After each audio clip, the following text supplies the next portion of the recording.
Neste vídeo eu gostaria de pensar sobre o serviço na igreja ou na casa de Deus.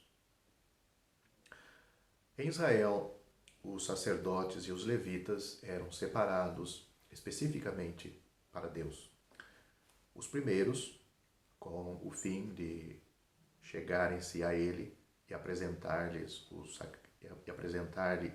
sacrifícios, apresentar a Deus os sacrifícios. Os últimos para servir a Deus.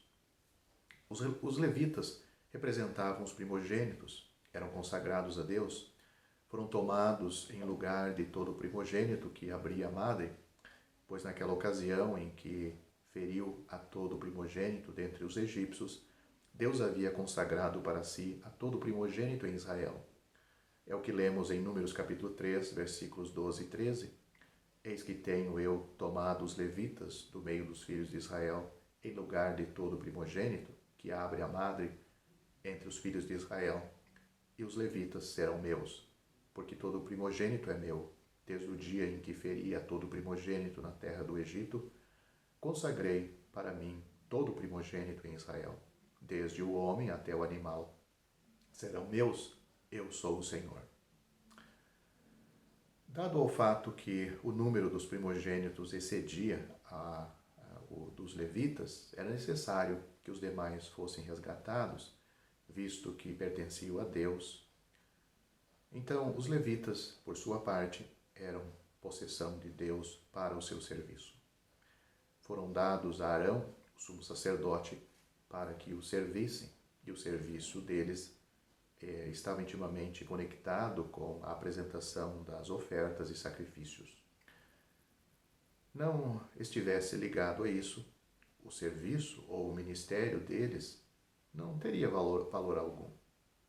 A mesma condição também se aplica à igreja, à assembleia, com a única diferença de que já não são mais alguns, senão todos os membros dela, que agora participam tanto do sacerdócio como da ordem levítica.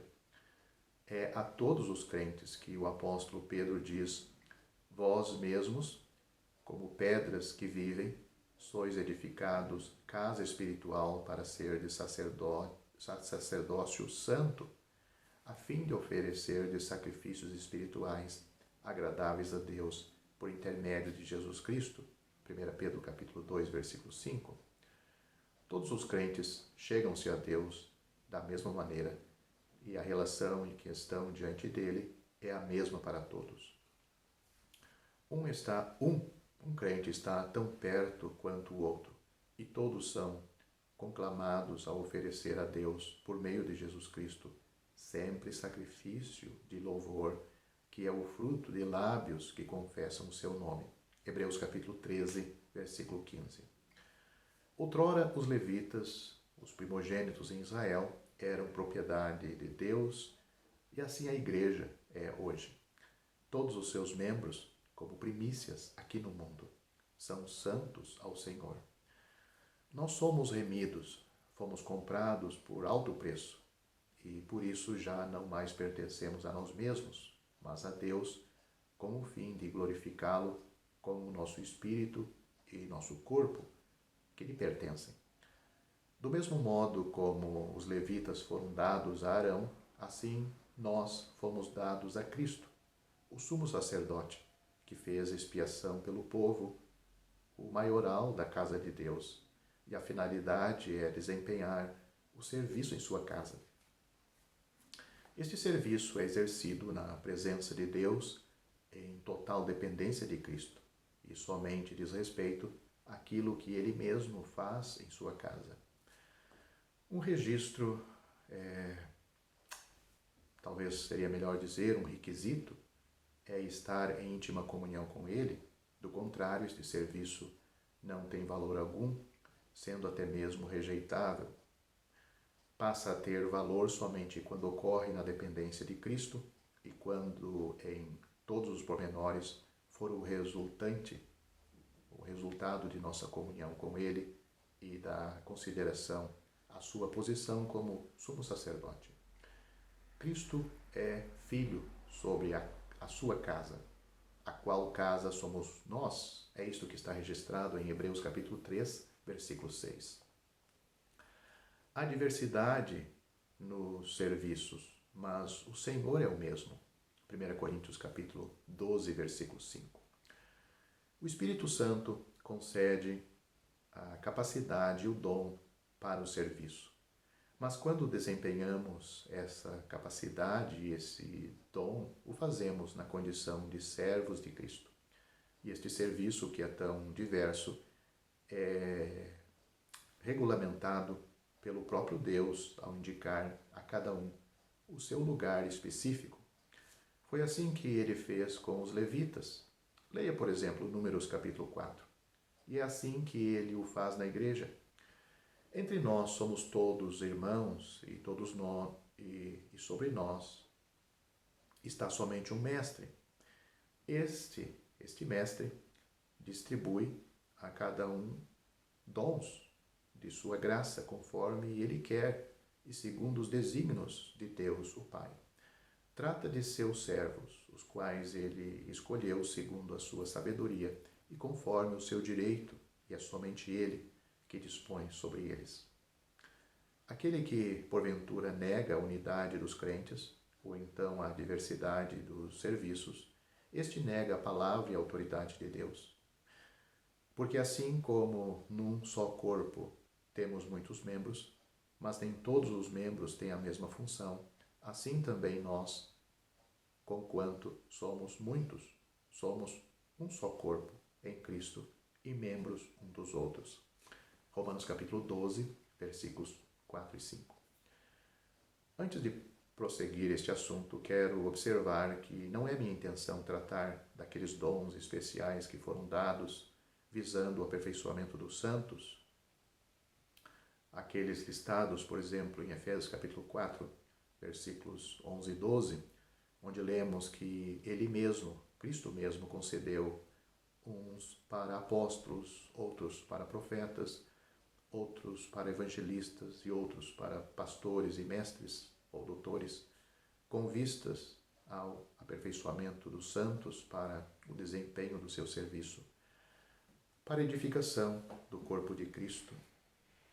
Cristo que subiu às alturas e que, como homem, assumiu o seu lugar à direita de Deus, tendo cumprido tudo, ele mesmo, sendo o cabeça do corpo, efetuou esta distribuição. Os apóstolos e profetas constituíram o fundamento da igreja, enquanto os evangelistas, pastores e mestres ou doutores foram designados para o serviço habitual necessário à igreja em todos os tempos, até os nossos dias. Contudo, conforme mencionei, o objetivo destas linhas e deste vídeo, daquilo que estou falando, não é detalhar esses dons especiais. Minha intenção é muito mais abordar o serviço da igreja, ou seja, o serviço de cada um dos membros. Neste mesmo capítulo 4 da carta aos Efésios, onde são mencionados os dons especiais que existem até hoje, encontramos uma importante exortação que se refere ao serviço de todos os membros, cujo fim é a edificação do corpo de Cristo. Eu disse os dons especiais que existem até hoje são os pastores, os evangelistas, pastores e doutores, porque os apóstolos e profetas ficaram no fundamento da igreja. É assim que está no capítulo 3 desta epístola aos Efésios. Ali lemos nos versículos 15 e 16, mas segundo a verdade em amor, cresçamos em tudo naquele que é o cabeça, Cristo, de que todo o corpo bem ajustado e consolidado para o auxílio de toda a junta, segundo a justa cooperação de cada parte, efetua o seu próprio aumento para a edificação de si mesmo em amor. Cristo foi revelado em toda a sua plenitude, e os membros que formam o corpo devem ser a imagem desta plenitude. Devem crescer almejando esta plenitude, e desta forma serem cada vez mais semelhantes à cabeça. Em sua própria alma deve haver o pendor, a tendência para a verdade em amor. A verdade e em amor vão juntos. A verdade manifesta todas as coisas, faz-nos ver como está o nosso relacionamento uns com os outros e com Deus, que em todas estas coisas é o amor. Em ambos, a verdade e o amor têm em Cristo a sua perfeita expressão. Ele é nosso exemplo e é também o cabeça ao qual estamos ligados como membros de seu corpo. Dele, e mais precisamente por intermédio de seus membros, é que flui toda a graça que é necessária para efetuar a obra de edificação, a sua conformidade, a conformidade de Cristo. É por meio dele, de Cristo, que todo o corpo está bem ajustado e consolidado, e segundo a operação de sua graça, em cada membro é que o corpo efetua o seu próprio aumento e edifica a si mesmo em amor. Esta é a condição da Igreja segundo o pensamento de Deus, até que todos os membros do corpo tenham chegado à medida da estatura de Cristo, a sua plenitude. Está evidente que esta passagem trata do serviço de todos os membros visando a edificação do corpo de Cristo. Todos os membros deveriam estar preenchidos com os pensamentos e com as riquezas da pessoa de Cristo, para que em amor pudessem servir-se mutuamente e estimular uns aos outros ao crescimento. Mas quanto tempo os crentes perderam de vista esta liberdade e este privilégio? Como sempre, o velho inimigo tem causado grande dano, valendo-se da infidelidade da Igreja, tem alcançado seus objetivos maldosos.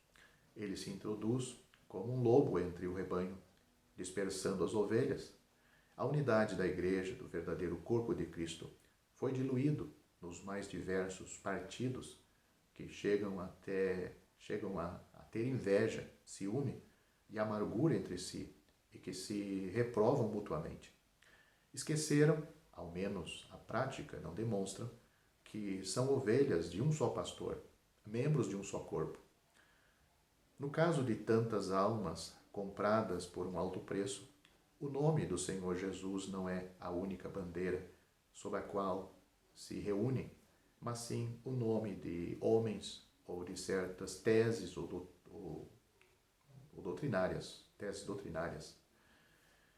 Estes nomes ou teses doutrinárias são usadas como barreiras que, postas entre si e seus irmãos, os filhos do mesmo Pai, os membros do mesmo corpo, se prestam para identificar a divisão que fizeram.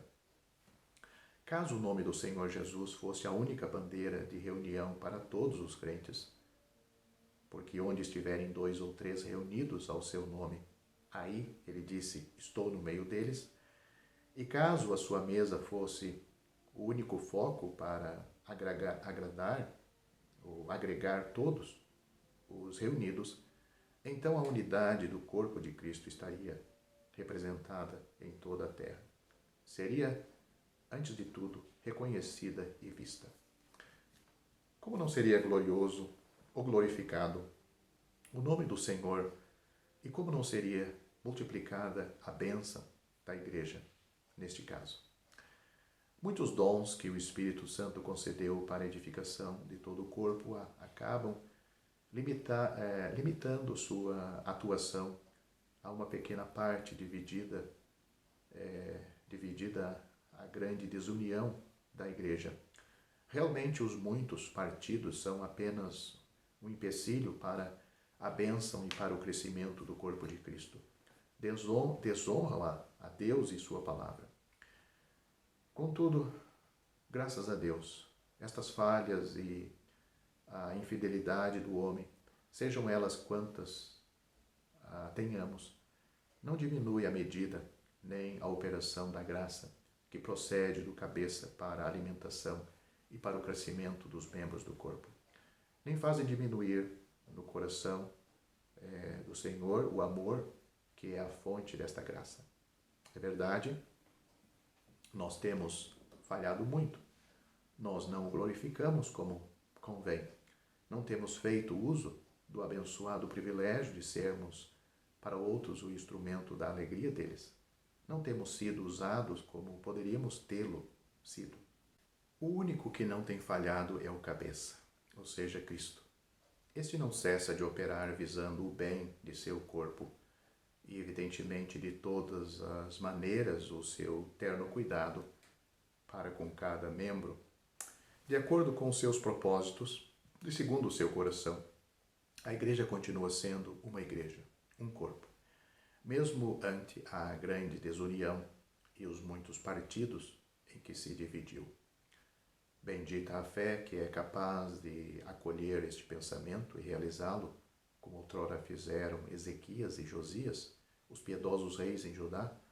Para estes havia somente um povo, formado das 12 tribos, ainda que aos olhos humanos a nação há anos já tivesse fragmentada em 2 povos separados, que até mesmo guerreavam entre si e buscavam reforço, auxílio nas nações estrangeiras.